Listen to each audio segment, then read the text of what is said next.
Kerajaan Islam di Indonesia.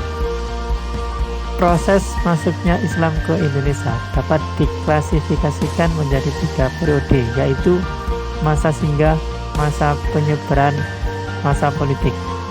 Periodisasi ini berdasarkan pada beberapa teori tentang masuknya Islam ke Indonesia melalui dari teori Mekah, teori Persia, teori Gujarat, dan teori Cina. Masa singgah dari abad ke-7 sampai 10 Masehi. Masa penyebaran mulai abad 11 sampai 13 Masehi. Dan masa politik mulai abad 13 sampai abad 18 Masehi. Kerajaan Islam di Indonesia meliputi Kerajaan Aceh Darussalam, Kerajaan Samudra Pasai, Kerajaan Malaka, Kerajaan Cirebon dan Banten, Kerajaan Demak dan Pajang, Kerajaan Mataram, Kerajaan Gua Talo, Kerajaan Ternate Tidore. Islam di Sumatera. Kerajaan Samudra Pasai. Raja-raja yang memerintah di Kerajaan Samudra Pasai adalah Sultan Malik Al-Salah, Sultan Muhammad Malik Zahir, Sultan Mahmud Malik Zahir, Sultan Zainal Abidin Malik Zahir, Sultanah Nahrisyah, Abu Zain Malik Zahir, dan Mahmud Malik Zahir. Kerajaan Aceh. Kerajaan Aceh didirikan oleh Sultan Ali Mughayat Shah pada tahun 1530. Kemudian ia digantikan oleh Sultan Alauddin Riayat Shah Al-Qahar, Sultan Muda, Sultan Iskandar Muda, dan Sultan Iskandar Thani. Pada masa pemerintahan Sultan Iskandar Tsani, terdapat 2 orang sastrawan terkenal, yaitu Nuruddin Ar-Rahili dan Muhammad Mansuri. Kesusastraan Aceh Darussalam yang cukup terkenal adalah Istanus Salatin dan Hikayat Putro Bimbok Meo.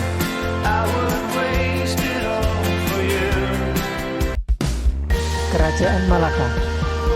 Kerajaan Malaka dipengaruhi oleh 2 budaya, yaitu Melayu dan Islam. Hal ini menjadikan Kerajaan Malaka memiliki corak budaya egaliter, terbuka, demokratis, serta menghargai budaya lain. Pada masa Sultan Alauddin Shah, Kerajaan Malaka semakin mengalami kemunduran karena wilayahnya hanya mencakup semenanjung Malaka. Daerah-daerah lain telah memisahkan diri dan menjadi kerajaan baru. Dalam kondisi demikian, pada tahun 1511, Malaka jatuh ke tangan Portugis yang dipimpin oleh Alfonso de Albuquerque. Kerajaan Islam di Jawa. Kerajaan Demak. Demak berdiri pada tahun 1500 sebagai sebuah kerajaan yang terletak di daerah Bintoro, dekat muara Sungai Demak. Raja-raja yang memerintah di Demak yaitu Raden Fatah sebagai pendiri dan raja pertama, Pati Unus, Sultan Trenggono, dan Sunan Prawoto. Kerajaan Mataram Islam. Mataram berdiri pada tahun 1586 dengan raja pertamanya Sutawijaya yang bergelar Panembahan Senopati. Setelah ia wafat pada tahun 1601, dimakamkan di Kota Gede, Yogyakarta. Pemerintahan dilanjutkan putranya yang bernama Mas Jolang, Raden Mas Tangsang, atau kita kenal dengan nama Sultan Agung. Mataram mencapai kejayaan pada masa Sultan Agung.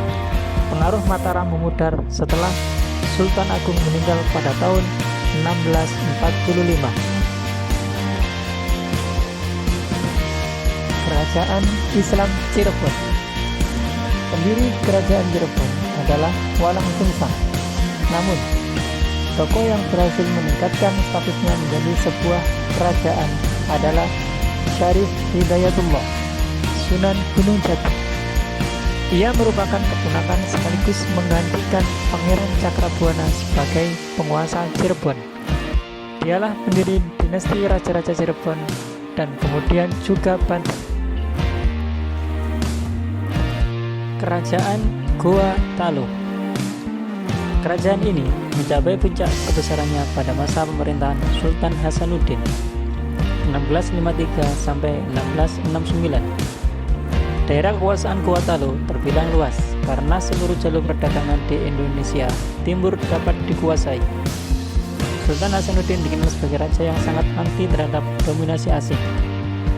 Dalam peperangan melawan VOC, Sultan Hasanuddin memimpin sendiri pasukannya untuk memporak-porandakan pasukan Belanda di Maluku. Akibatnya, kedudukan Belanda semakin terdesak. Atas keberanian Sultan Hasanuddin tersebut, maka Belanda memberikan julukan kepadanya sebagai ayam jantan dari timur. Kerajaan Ternate dan Tidore. Kerajaan Ternate dan Tidore memiliki wilayah kekuasaan yang meliputi Kepulauan Maluku dan sebagian Papua.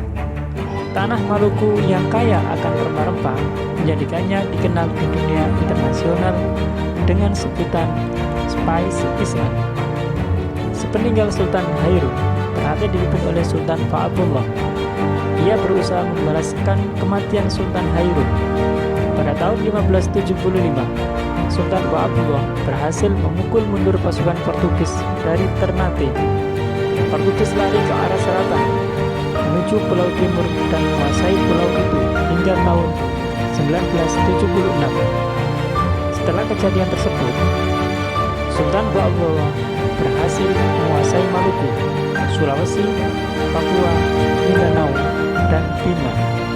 Karena keberhasilan Sultan Ba'abullah tersebut, ia dijuluki Tuan dari 70 pulau-pulau.